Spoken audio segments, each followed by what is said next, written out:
Edi është punonjësi më i vjetër i aeroportit të Rrinasit. Edi, kur ke filluar në Rrinas? Në 15 janar 1990. 1990, sa fluturime një javë kishte atëre?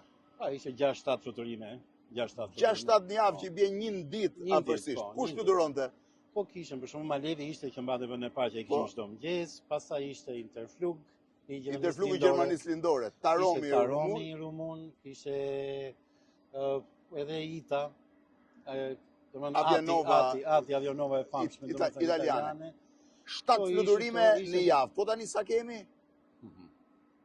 Shumë. Sa? Unë them ditë mund të kena 170-180 fluturime vajtë e harë.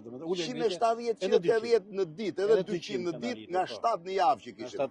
Atere vinit nga Tirana? Nga Tirana me autobus. Me autobus? Nisë avionin dhe? Po, unë nisëm nga Flora. Po? I Flora famshme atje, ke Boshliku, vishim këtu, nisëm avion për 100 bëshim tetorashin.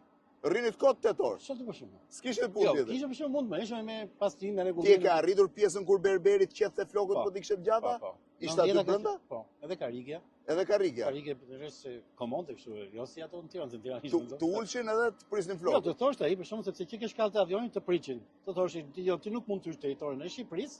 Po nuk u qete? Po, sepse ke shkel, ne kemi regulatona, panallonat kauboj, qetjan, nëse ti pranoje, ti prije flokët.